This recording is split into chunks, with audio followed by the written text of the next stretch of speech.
This is fourth lecture of subject engineering hydrology, and today we will be talking on the presentation of rainfall data.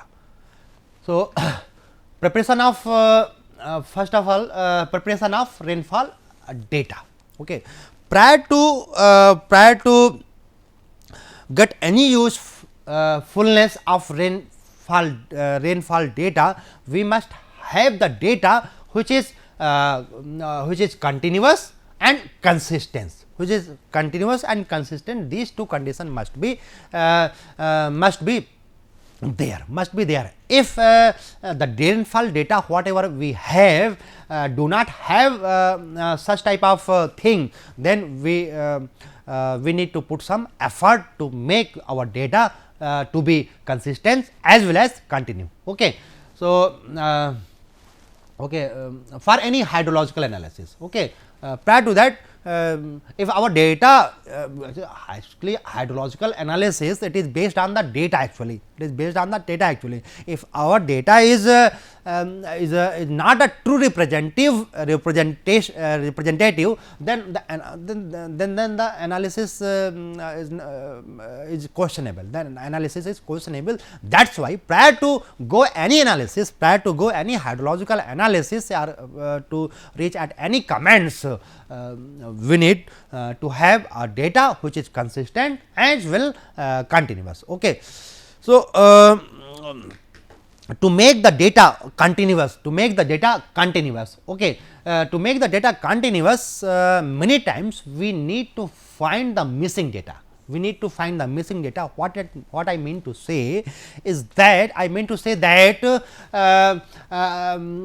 our data, in the collected data at certain locations, some data the missing of certain data is very common, and prior to go any hydrological analysis, that data must be calculated. Okay. Suppose the data is of 25-year back, then how the data will be collected? Okay, it is not possible to install the rain gauge and collect the precipitation, because why? Because it is the 25-year back data. Okay, then how we will do that? How we will collect that data? Because I told you that the data has to be continuous and consistent. So, there are some there are two methods to get the missing rainfall data. First one is simple mean method, and second one is normal ratio method, right? And this one method actually we use both method in different conditions. Say for an example, P1, P2, P3 and so on Pm. Okay, these are the rainfall data. These are the recorded rainfall data. At through rain gauges. Okay, and N1,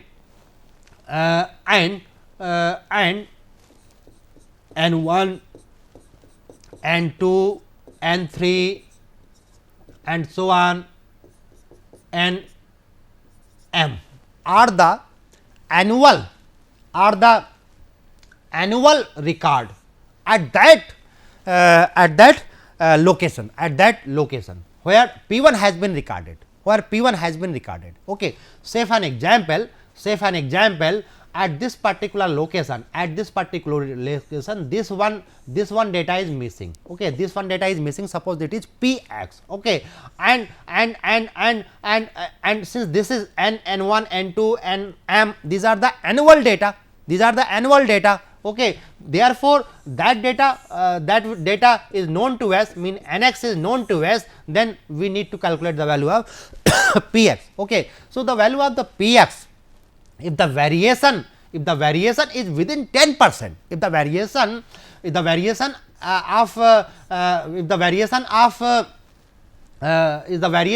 is within 10%, then we will use this one expression, means arithmetic simple mean method, P1 plus P2 and so on up to this one, that procedure is used. But if it is this one, if n1 n2 these are not equal. Okay, one more thing is also that n1 n2 n3 they should be nearby equal within the range of 10%, within the range of 10%. Okay, within the range of 10%. Okay, if these data are approximately same within the range of 10%, then the average mean data that can be taken without any problem, but if the data if n1 n2 n3 they are not equal and the difference is more than 10%, and the difference is more than 10%, then we cannot use that, we cannot use the simple arithmetic mean. We are using that expression, means normal ratio method that we are use. What is that? Nx by m, okay, multiplied by P1 by N1, P2 by N2 and so on, this one. Okay. While working missing rainfall data at any station, rainfall data of all adjacent stations lying in the same climatic zone is considered. Okay, in the same, okay, lying in the same climatic zone is to be considered, right. So, this is the these are the two methods to get the missing data. Say let us for an example, okay, we have 3 stations A, B, C, rain gauge stations, these are rain gauge stations, and annual data at A it is 170.6 centimeter, for B it is this, for C it is this. Okay. And the precipitation at A at certain location, it is not certain location is A actually, at a certain time it is 153. Okay. For that there is a missing. Okay. In that interval it is missing, here we have that data. Okay. So, in that time interval what will be the value of B, that we can calculate with the help of the method that has been told in previous slide. Okay, that has been told here. Okay, but the question is which one expression will be used, which one expression should be used. So, the answer of this question is dependent upon the variation actually. Here, look here, it is here NA, NB. Okay. So, 10% of NB, 10% of NB. Okay. This one is missing now, this one is missing at B. So, what will be the NX? NX will be NX is equal to NB here. Okay. So, 10% of NB, okay, 10% of NB plus minus 10% of NB, it is 198.33 and it is 162.27. Okay. Okay, since this is 180.3, okay, plus 10% add, 10% subtraction, oh, this one value. If the values, these values N A and N C are within these, then we will say that N A equal to N C equal to N B, and we will write plus minus 10% of NB. Okay. Okay. Okay. If the value of NA and NC it is in this region, then and only then we can use we can use this one, otherwise we will be using this one. Okay. So, in that case value of NA it is 170.6, it is in between that. Okay. And what is the value of NC? It is 165.3, it is also in between that. So, therefore, precipitation at point B, that is that can be used as average of precipitation at A and C. Okay. No problem, P A plus P C is 140.1, that is the value of the missing data. Okay. Let us take one more example. Okay. Here 1, 2, 3 and 4. okay, 4 location at 4 location 4 strain gauge rain gauges at different at 4 locations are there, N1, okay, N1, N2, N3 and 4 that has that is that are known to us, and precipitation at some particular time interval on that location is known for 1, for at 2, for 4, for 3 it is not known to us, it is not known to us, and we need to calculate, okay. So, which one formula, which one expression we need to use here, okay, that will depends upon 10% of n third, 10% of n third is what, 8, okay. So, so what will be the minimum and maximum value, it is 72 to 88, okay, 72 to 88. If the data at 1, 2, 4, okay, is within 72 to 88, then we will take the mean, okay, means P 1 plus P 2 plus P 1 plus P 2 plus P 4 by 3. Otherwise, we will go for normal, we will go for this one, what will be normal ratio method, right. So, here look here, value of N 1, it is 170.6. So, 170.6 it is within that range, no problem, okay. At no, okay, this one is, okay, this one 60 is, it is not in this range, okay, 72 to 88 it is outside from that range, okay. 75 it is within that range, no problem, it is within that range, no problem.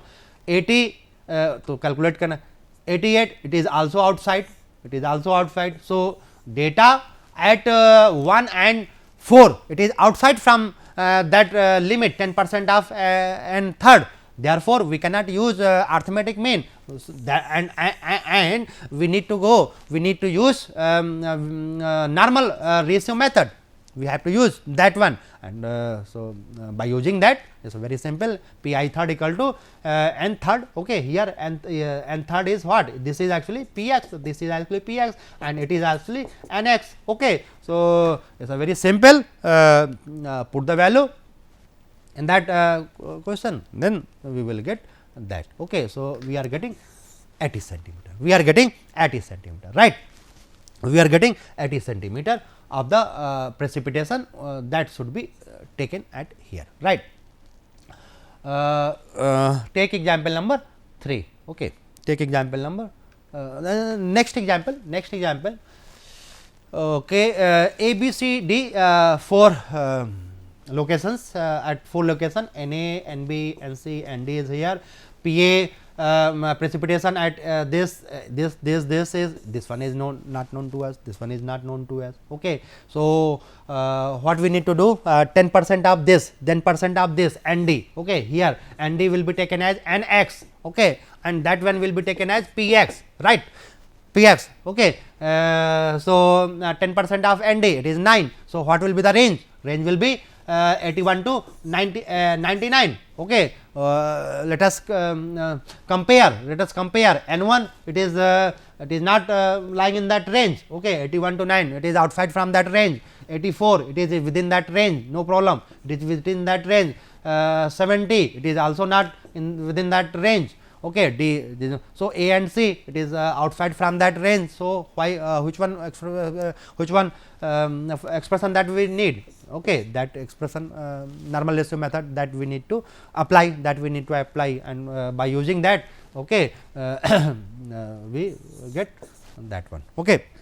So, the next one thing that is that this is the first one thing, okay, to calculate the missing data, okay. The next important thing is to calculate the consisting, how to check the consistency, and if the data are not consistent, then what should be the procedure, that is that I want to tell you, means consistency of the rainfall data, how to check the consistency of the rainfall data. So, this is very simple, this is really very simple, simply plot double mass karo, plot simply first of all this is the step number 1, consistency of rainfall data is verified by plotting double mass curve. And what is the double mass curve? Double mass curve is this one actually.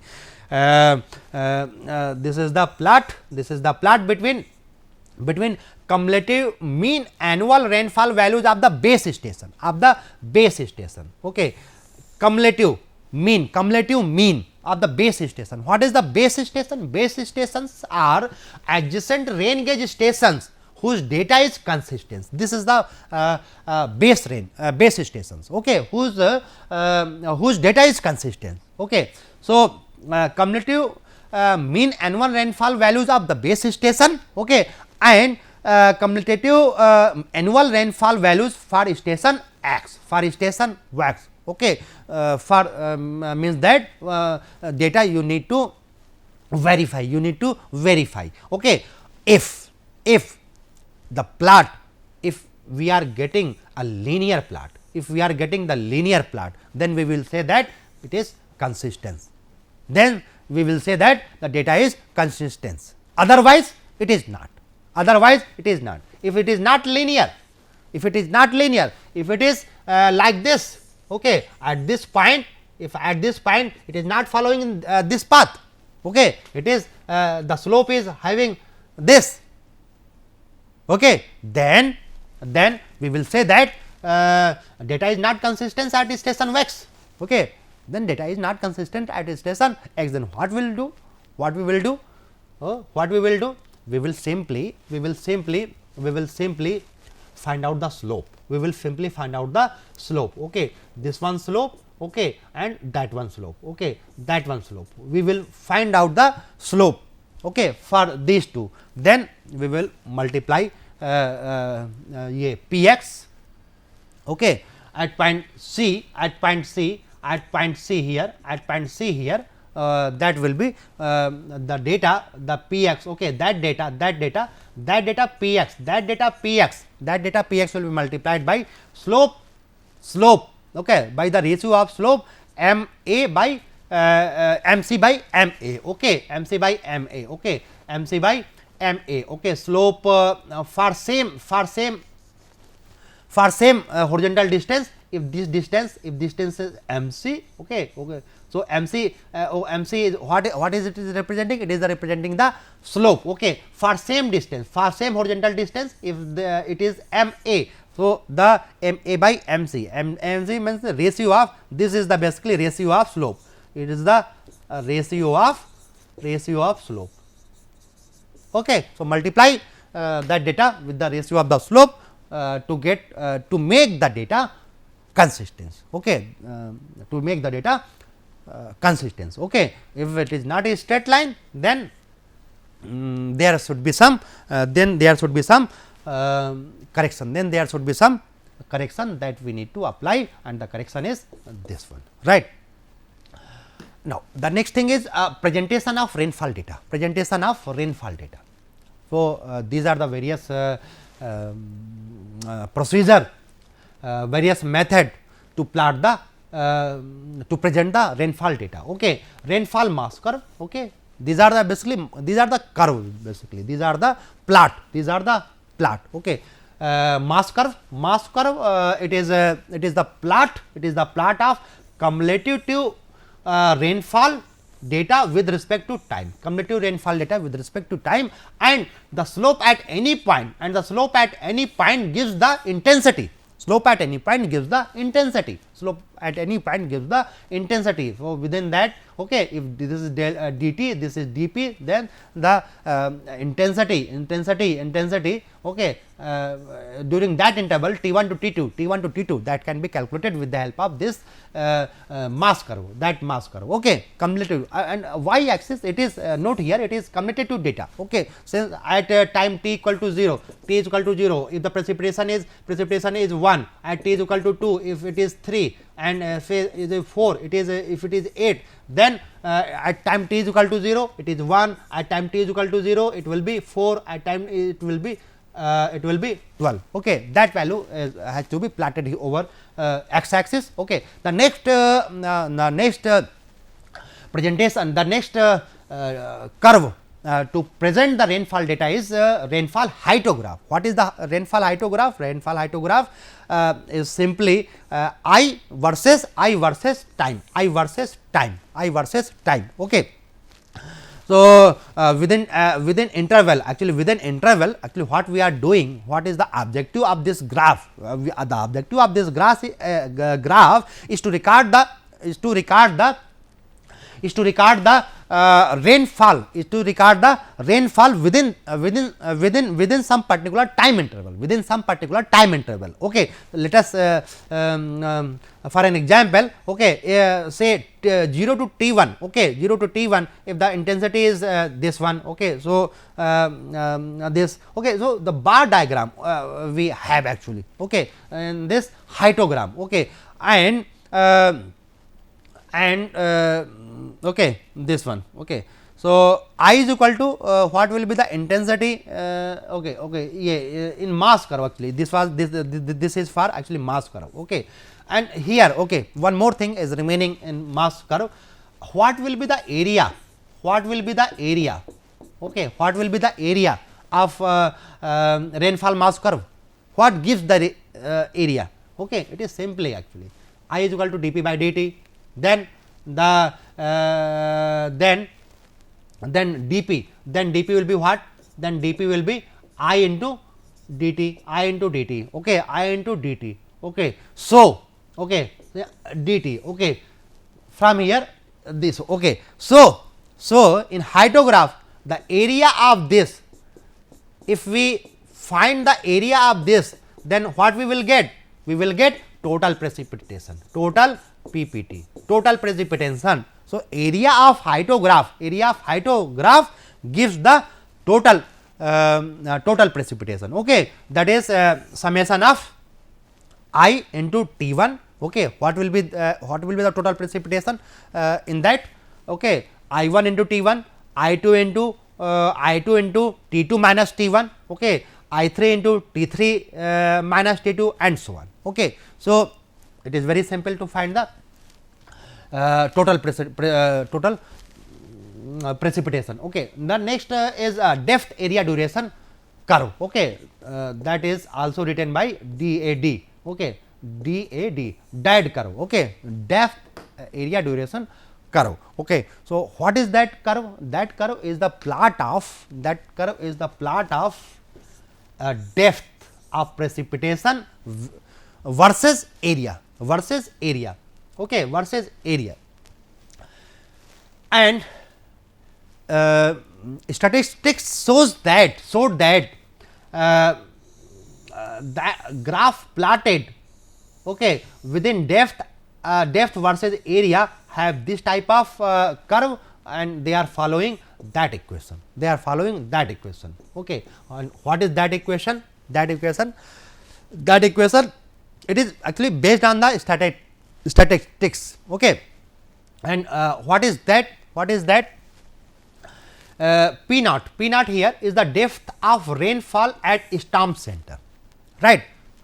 In this expression, that expression is P naught is the depth of rainfall at storm center, P is the depth of rainfall, right, okay, obviously, and A is the aerial distribution of the storm. A is what? Aerial distribution of the storm, and K and N are the constant. So, this curve gives this type of graph, okay.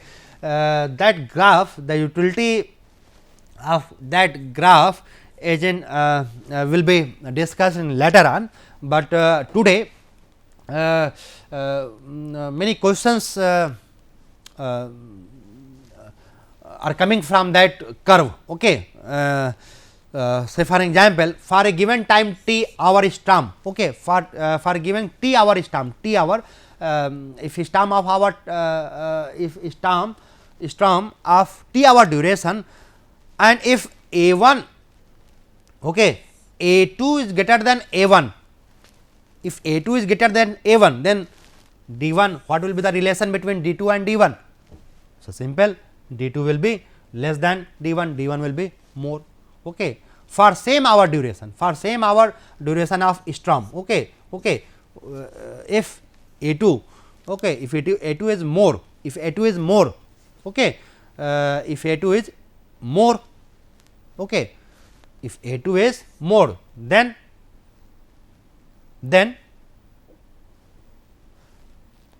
D1 will be more, right. Why? Because the quantity of the water stored will be same, but when you will divide, then it will have different value. Okay. So, the next graph is a intensity duration frequency curve. Okay. In short form, it is written as IDF. Okay. And many more actually, and many more reasoning can be developed here actually. Okay. So, at the same depth, okay, what is the ratio of T1, similar type of questions can be are asked in your exam. So, kindly prepare that. Okay. The next thing, intensity duration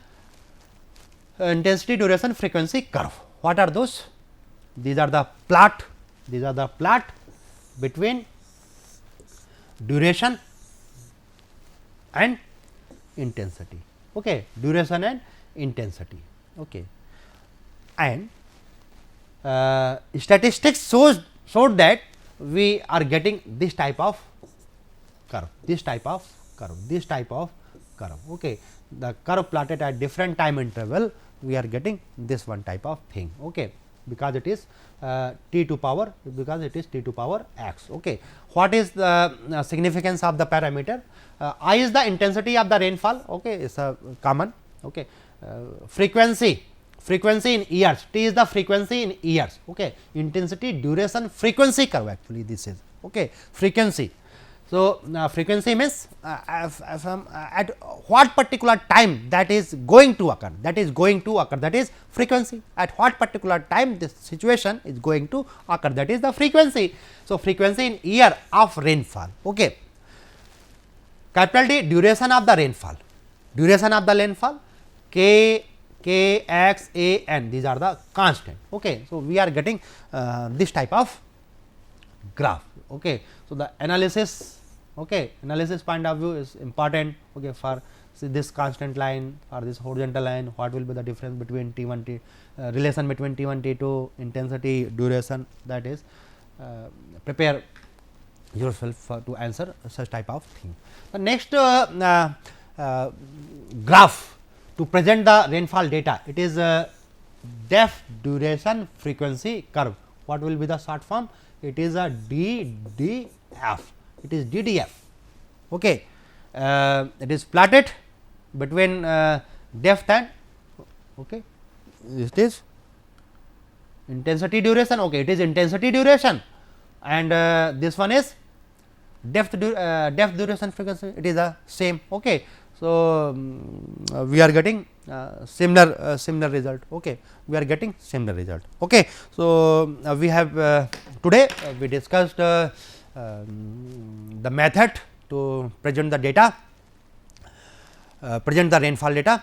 So, in the next class we will take next topic of unit first of a KTU syllabus. Okay. Thank you very much. See you tomorrow.